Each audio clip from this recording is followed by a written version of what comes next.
Bismillahirrahmanirrahim. Assalamualaikum warahmatullahi wabarakatuh. Waalaikumsalam warahmatullahi wabarakatuh. Perkenalkan saya Dr. Samsul Bahri, SIP, SH, MH, dosen tetap Yayasan Universitas Indonesia Timur pada Prodi Ilmu Hukum Pasca Sarjana Universitas Indonesia Timur, TUT, pada tanggal 28 Oktober 2015. Baiklah, pada kesempatan ini perkenalkan saya untuk menyampaikan deskripsi mata kuliah yang saya ajarkan pada Prodi Ilmu Hukum Pasca Sarjana Universitas Indonesia Timur. Pertama, deskripsi mata kuliah. Mata kuliah Hukum Pidana Korupsi dengan kode mata kuliah 2K B2319, semester genap, bobot 2 SKS. Yang kedua, pembahasan mata kuliah sejarah tindak pidana korupsi yang pertama. Yang kedua, pengertian tindak pidana korupsi. Yang ketiga, bentuk dan jenis tindak pidana korupsi. Yang keempat, perbedaan gratifikasi dengan suap menyuap. Yang kelima, penyelidikan. Yang keenam, penyidikan. Yang ketujuh, penuntutan. 8. Bentuk peran serta masyarakat dalam pemberantasan tindak pidana korupsi. 9. Tindak pidana pencucian uang dalam perkara tindak pidana korupsi. Manfaat pembelajaran hukum pidana korupsi, yaitu yang pertama memahami, yang kedua mengkaji, yang ketiga menganalisis. Oke, yang keempat, substansi pembelajaran. Substansi pembelajaran kita adalah kewenangan KPK dalam pemberantasan korupsi. Jadi kewenangan KPK di dalam pemberantasan korupsi itu menjadi sebuah substansi pembelajaran kita. Kedua, kewenangan Polri di dalam pemberantasan tindak pidana korupsi. Yang ketiga, kewenangan kejaksaan di dalam pemberantasan korupsi. Jadi ada 3 lembaga yang menangani sebuah perkara tindak pidana korupsi. Berikutnya ada namanya aspek pembelajaran, pembelajaran. Jadi di dalamnya itu ada namanya pengertian dan istilah. Pengertian sudah dijelaskan bahwa pengertian tindak pidana korupsi itu tadi saya jelaskan secara singkat bahwa tindak pidana korupsi menurut ahli dan menurut peraturan perundang-undangan itu adalah sebuah kejahatan, sebuah perbuatan kotor yang tidak bisa dipertanggungjawabkan di hadapan Allah Subhanahu wa Ta'ala. Substansinya perbuatan itu tidak bisa diterima siapapun. Nah, dengan pengertian itu dan istilah dalam perkara tindak pidana korupsi, kita harus memahami apa itu istilah-istilah yang ada di dalam perkara tindak pidana korupsi, sehingga suatu saat nanti kita ini paham betul sumber hukum yang kita harus pelajari sebagai referensi yang kita harus ambil, yang kita harus baca agar kemudian sempurna sebuah persoalan yang kita akan bahas. Oke, rencana pembelajaran ini 16 kali pertemuan. Di pertengahan itu ada namanya UTS, ujian tengah semester, yang kemudian terakhir mata pelajaran ada namanya di pertemuan ke-16 ada namanya ujian akhir semester. Nah, di sini lagi diuji semua. Capaian pembelajaran. Jadi diharapkan bahwa pembelajaran mata kuliah hukum pidana korupsi ini mahasiswa mampu memahami sejarah tindak pidana korupsi. Tadi saya sudah jelaskan itu. Jadi harus dipahami. Paling tidak jangan mengatakan bahwa dosen saya sudah menjelaskan tadi itu saja. Tidak seperti itu. Ada tadi bagian di mana saya jelaskan bahwa memahami, menganalisa dan seterusnya. Nah, di sini harus memahami sejarah, jadi bisa jalan sendiri pikirannya. Oh, ini sejarahnya seperti ini. Jadi berkreasi membuat bahwasanya pada zaman dahulu kala itu seperti ini, sehingga ada yang dinamakan korupsi saat ini. Oke, kita lanjut. Capaian pembelajaran poin 2, yaitu mahasiswa mampu memahami pengertian tindak pidana korupsi. Tadi saya sudah jelaskan Tetapi tinggal mahasiswa harus mampu memahami pengertian tindak pidana korupsi, paham. Jadi walaupun tidak sesuai dengan apa yang orang katakan, apa yang menurut ahli katakan, tetapi adik-adik sudah mengatakan bahwa pengertian tindak pidana korupsi itu sebenarnya tidak seperti ini. Nah, oke, kita lanjut. Mahasiswa mampu memahami bentuk dan jenis tindak pidana korupsi. Tadi saya sudah katakan ada 7 bentuk tindak pidana korupsi itu. Salah satunya yang pertama, poin pertama itu tidak boleh kayak di bola balik, kerugian keuangan negara, suap menyuap, dan poin ke-7 gratifikasi. Saya biasa baca di media online, gratifikasi itu berada di poin 3, padahal jangan. Itu susunan sudah jelas itu. Gratifikasi poin ke-7, tidak boleh diubah. Jadi mahasiswa poin 4-nya, mahasiswa mampu memahami perbedaan gratifikasi dan suap menyuap. Enak sebenarnya kita kita bincang-bincang tentang di mana letak perbedaan gratifikasi dan suap menyuap. Orang kadang tidak pernah tahu di mana letak perbedaan. Malah bahkan penegak hukum tidak tahu. Tetapi kami dari akademisi itu hampir selalu dalam sekali kita pikirkan apa yang perbedaan, apa yang suap. Setelah membaca kita undang-undang, perundang-undangannya, kalau gratifikasi dapat diberikan hadiah, nanti 30 hari dilaporkan, baru kemudian dapat dikatakan bahwa itu gratifikasi.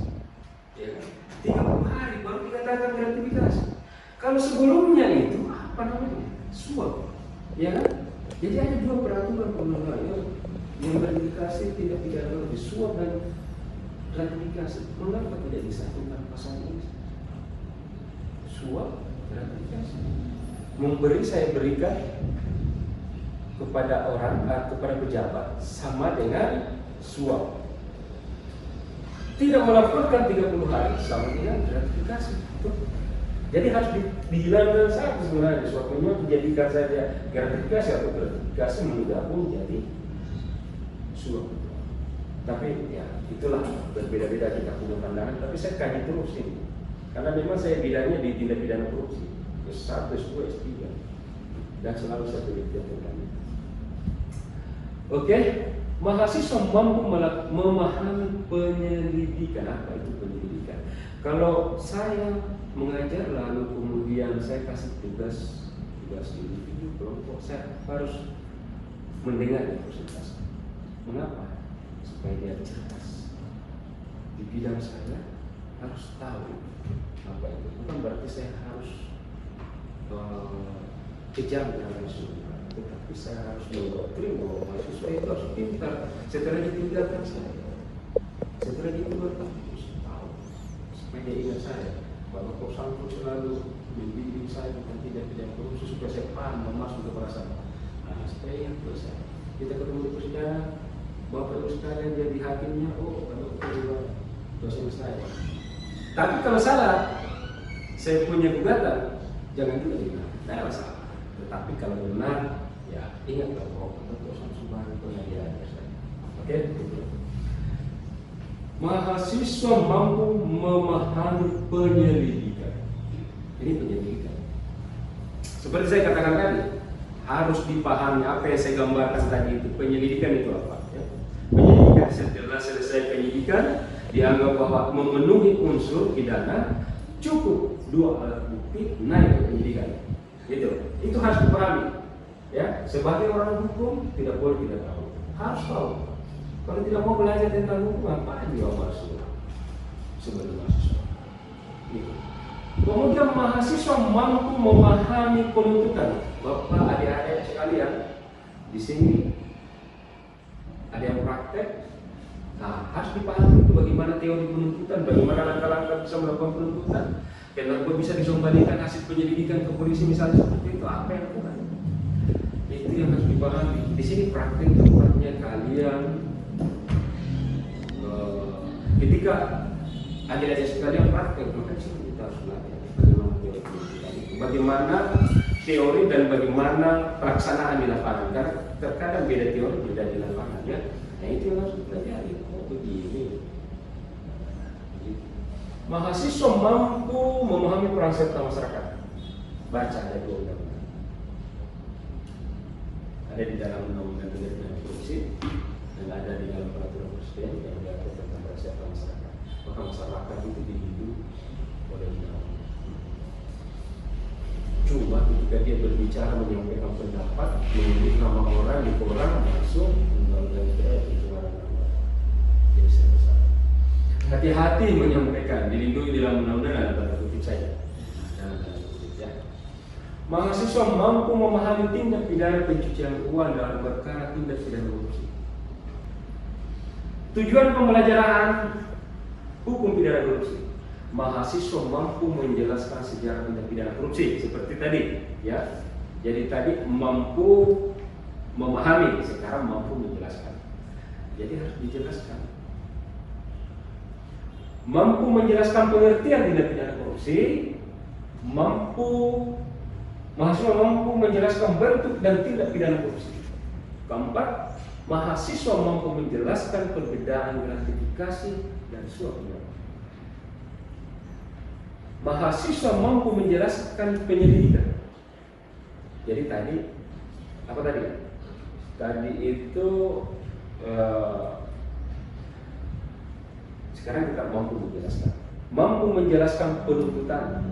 Mahasiswa mampu menjelaskan perasaan masyarakat. Nah, poin 8, mahasiswa mampu menjelaskan peran masyarakat, mahasiswa mampu menjelaskan tindak pidana ini.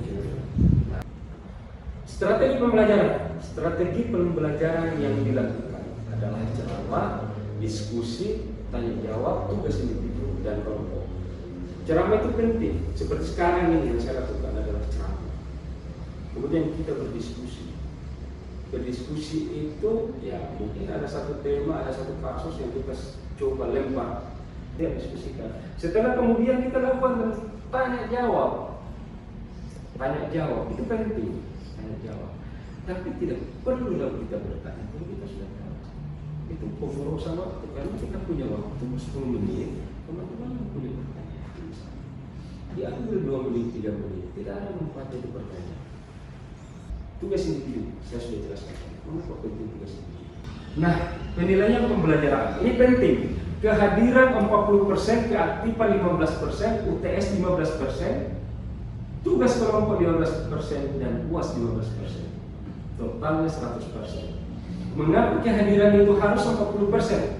Karena kehadiran bagian daripada bagaimana cara mahasiswa mendapatkan informasi, mendapatkan materi. Baik, kita akan memasuki deskripsi pengajaran mata kuliah Hukum Pidana Korupsi. Sejarah korupsi. Korupsi sudah ada sejak lama, sejak manusia lahir. Korupsi itu sudah ada. Istilah korupsi terlambat datang, terlambat ia lahir. Padahal korupsi sudah ada sejak awal. Akan tetapi bukan korupsi yang dinamakan seperti sekarang ini. Pada saat manusia lahir, korupsi itu dikenal dengan istilah sifat pace, sifat siriki. Ada orang Makassar sini? Ada ya? Atau bukan semua? Campuran? Baik. Sifat pace, sifat siriki. Nah, dalam arti apa itu sifat pace? Kalau Makassar mengatakan saya beri hatiku ketika ada tetanggaku yang tidak banyak. Itu pace. Jadi sakit tapi ketika ada tetangga saya tidak makan, lalu kemudian saya banyak, saya punya beras, jagung dan sebagainya. Itu dikatakan sifat. Sifat siriki, kita bertetangga, hidup bertetangga, sifat siriki. Jangan kita mau dilihat orang lain, tetangganya kita ini tidak makan. Padahal saya banyak beras, sehingga saya sifat siriki kasar. Itu asal masalah lahirnya sebuah kebaikan manusia, saling memberi, bertukar penghasilan setelah panen. Jadi kalau saya sudah panen, karena saya banyak tanahku, dulu semua orang ambil banyak tanahnya karena tidak ada kurang manusia, kan begitu kira-kira. Iya, masing-masing kita punya banyak. Akan tetapi ada yang kerja, ada yang sakit, ada yang tidak kerja, seperti itu. Orang lain mungkin panen ubi jalar, ya kan? Mungkin dia panen ubi jalar, saya tidak panen ubi jalar karena saya tidak punya kebun, tetapi saya punya sawah. Bapak Ibu sekalian, ada kebunnya ubi jalar, saya punya padi, beras. Setelah panen, orang dulu tidak waktu hitung-hitung, nggak ada hitung-hitungan, habis nanti tidak kasih ke saya ubi jalar. Setelah itu saya juga panen padi, saya kasih juga dia, kan begitu. Orang yang tidak bisa memberi memang kan memang tidak ada pada saat itu, tidak ada hitung-hitungan dulu, nanti ada hitung-hitungan di sekarang. Makanya muncul berkah. Itulah. Tetapi ini Pak, saling memberi bertukar penghasilan masih ada kita di sini. Seperti di Papua, itu bertukar umbi-umbian, karena itu yang bisa dia panen setiap panen, seperti itu masih terjadi. Dengan sifat seperti ini, menurut kita adalah sifat yang baik, sifat yang dipuji oleh Allah Subhanahu Wa Taala. Kan kira-kira begitu. Sifat baik, saling memberi, saling membantu kepada orang lain. Itu dulu awal muasal tentang sejarah tindak pidana korupsi. Kemudian menjadi suatu kebiasaan, menjadi budaya. Kebiasaan lalu kemudian menjadi budaya. Karena kita kebiasaan ini saling memberi, Bapak Ibu sekalian memberi, saya memberi. Jadi itu menjadi suatu kebiasaan, menjadi sebuah budaya. Ya, jadi substansi daripada sejarah masa lalu adalah kebudayaan yang diciptakan, tetapi tidak jelek, ya. Tetapi tidak jelek, kebiasaan. Nah, masuk masa penjajahan. Kita ambil masa penjajahan Belanda saja.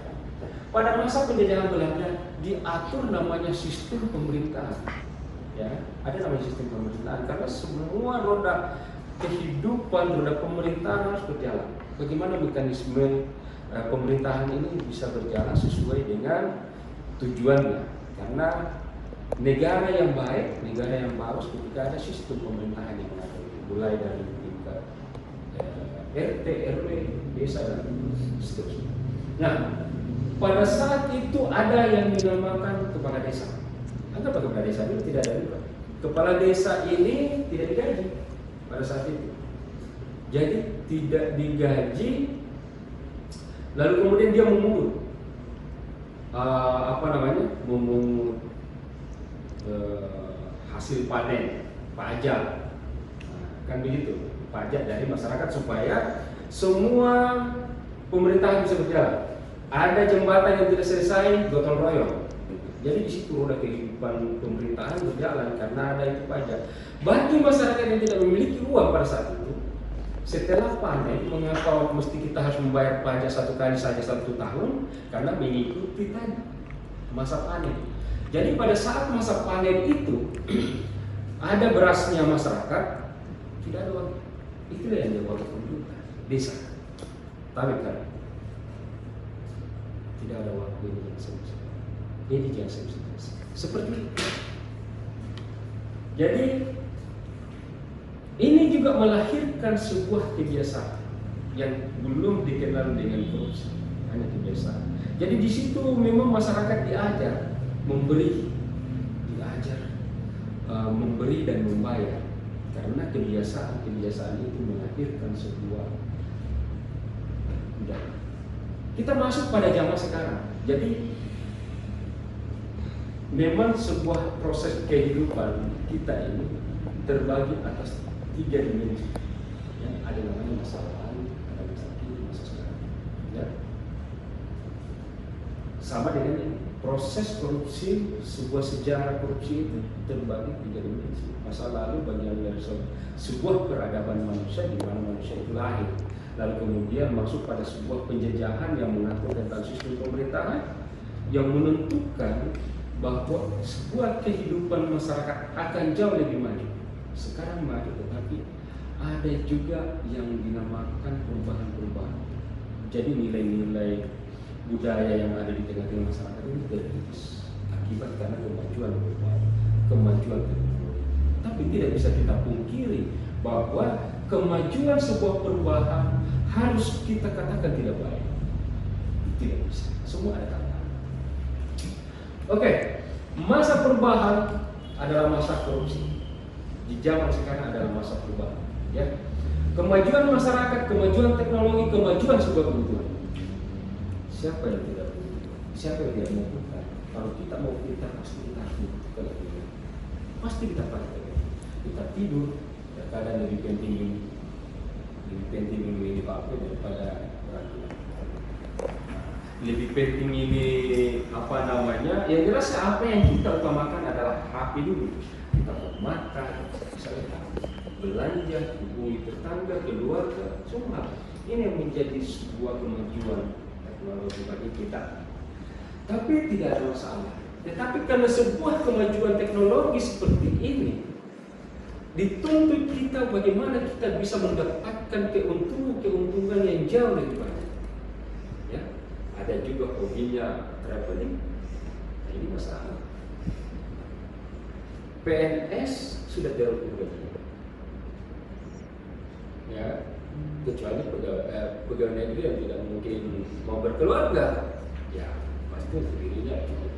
Tetapi kalau sudah ada ini, tapi memang pemerintah sudah mengkalkulasi bahwa ketika dia sendiri sekian, ketika dia baru masuk PNS sekian, ketika dia sudah punya keluarga sekian, maka ada namanya tunjangan suap. Seperti itu. Jadi cukuplah sudah. Akan tetapi namanya hidup seorang manusia tidak akan pernah menemukan yang namanya puas. Sampai kapan?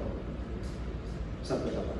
Disitulah kemudian bahwa sebuah perubahan kemajuan masyarakat dan perubahan sebuah teknologi sehingga mencari kebiasaan tadi, yaitu budaya yang tidak ada lagi di zaman korupsi, yang tidak ada lagi itu. Misalnya di zaman sekarang ya, tidak ada lagi masyarakat membawa masuk di pemerintahan. Ya ini saya tidak ada ini, tidak ada lagi. Tetapi bentuknya berbeda, canggih. Bapak, di kampung tak ada jalan, tidak ada. Oke, saya buatkan jalan, anggarannya 1 miliar. Tapi jangan catatan, 1 miliar ini bisa nggak kasih 12%? Kan begitu. Wih, langsung ini jangan 12%, saya kasih 20%. Kan begitu, saya kasih 20%. Nah, ini. Jadi caranya untuk mencari uang dulu karena bukan zamannya lagi memberikan uang, bukan lagi zamannya memberikan beras dari hasil panen, karena ya canggih kemajuan yang kita sini kan ada zaman perubahan, tidak bisa seperti itu lagi. Kita gengsi juga kan, pegawai punya jabatan, lalu kemudian uang itu makan dengan cara canggih-canggih juga untuk mendapatkan uang itu. Nah, ini uang negara. Ambil ini sekian ke saya. Jadi prosesnya ini di lapangan tidak akan beres. Itulah yang menimbulkan tindak pidana korupsi. Sehingga tindak pidana korupsi sekarang ini menjamah 3 dimensi sebuah proses kehidupan yang memasuki fase-fase korupsi, di mana korupsi itu sangat berdampak luar biasa. Saya kira itu pembahasan tentang deskripsi pengajaran.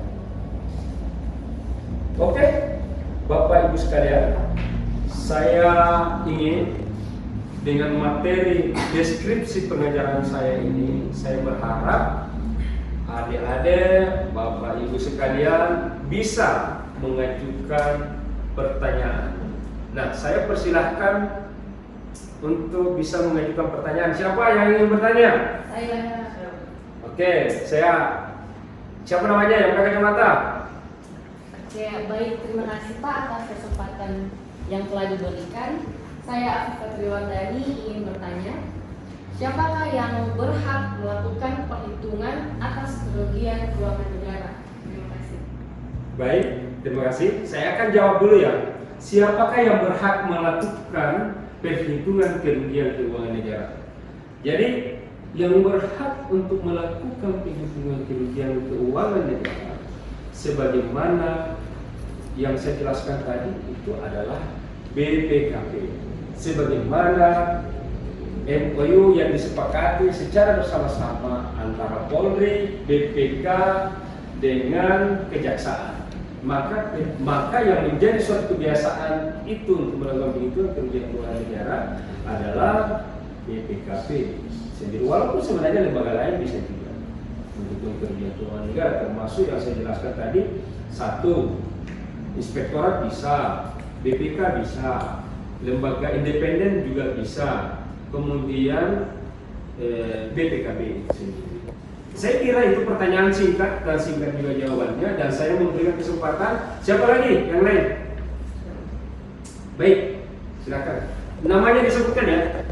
Terima kasih atas kesempatan yang diberikan kepada saya. Saya atas nama Andi Rahmat ingin bertanya, apakah pengembalian kerugian keuangan negara dapat menghapus pidana korupsi terhadap tersangka? Terima kasih. Baik. Jadi pengembalian kerugian keuangan negara itu tidak menutup pidana terhadap tersangka. Diatur di dalam pasal 4 Undang-Undang Tindak Pidana Korupsi yang mengatakan bahwa pengembalian kerugian keuangan negara tidak menghapus pidana. Artinya bahwa ketika kita mengembalikan kerugian negara, pasti tersangka berpikir, kalau saya kembalikan kerugian keuangan negara ini 1 miliar saya ambil, katakanlah ya, lalu kemudian saya kembalikan 1 miliar, apa mau tidak ada. Itu pikiran. Tetapi ingat bahwa ketika kita dengan ikhlas, dengan niat yang baik, tulus untuk mengembalikan sebuah kerugian keuangan negara yang dialami, yang benar-benar kita ambil itu, maka pengembalian kerugian keuangan negara itu akan mengurangi tuntutan-tuntutan terhadap diri kita. Ya, karena mengapa pengembalian kerugian keuangan negara sudah? Karena itu menjadi objek paling utama di dalam penegakan pemberantasan tindak pidana korupsi. Saya katakan lagi bahwa penegakan tindak pidana korupsi ini tidak mengedepankan atau tidak mengutamakan penghukuman terhadap seseorang. Bukan berarti tidak dihukum, bukan berarti tidak dipenjara. Karena mengapa? Kalau tidak dipenjara akan ikut orang-orang yang lain yang melakukan sebuah tindak pidana korupsi. Karena dianggap bahwa kalau saya ditemukan untuk melakukan tindak pidana korupsi, kembalikan saya. Tetapi kalau saya tidak ditemukan, maka saya akan enjoy dan menikmati. Nah, itu. Jadi bahwa pertanyaan tadi, sebuah pertanyaan yang terjawab tentang pengembalian kerugian keuangan negara tetap tidak terhapus pidananya, akan tetapi mengurangi pidana-pidana atau tuntutan jaksa penuntut umum pada akhirnya. Mungkin masih ada pertanyaan? Oke, silakan disebutkan namanya ya. Baik, terima kasih atas kesempatan waktu yang telah diberikan kepada saya. Nama saya Ainia, mohon izin bertanya Pak, bagaimanakah proses penyelidikan tindak pidana korupsi? Oke, seperti yang saya jelaskan tadi, bahwa proses penyelidikan itu dimulai dari adanya laporan masyarakat, kemudian adanya temuan langsung oleh penyidik, dan kemudian adanya hasil audit BPKP. Itulah yang kemudian dimulai sebuah proses untuk mencari apakah ada perbuatan melawan hukum yang merugikan keuangan negara. Jika ada, karena berdasarkan laporan masyarakat harus ditindaklanjuti, maka dia harus mengumpulkan bukti-bukti, barang-barang bukti yang ada di lapangan. Jika memenuhi unsur, maka kemudian akan naik pada tahap penyidikan. Nah, inilah tahapan-tahapan itu yang sebenarnya harus dilakukan dan harus diterima, harus dilakukan dan harus ditegakkan oleh penegak-penegak hukum. Jangan karena ada laporan kita abaikan. Apa yang saya sampaikan pada hari ini tentang deskripsi pengejaran saya. Mohon maaf bila ada yang kurang, ada yang salah. Terlepas dari kesalahan dan kehilapan saya, itu datangnya dari saya, dan segala kelebihan itu datangnya dari Allah Subhanahu wa taala. Dan saya ucapkan billahi taufik. Assalamualaikum warahmatullahi wabarakatuh. Waalaikumsalam warahmatullahi wabarakatuh.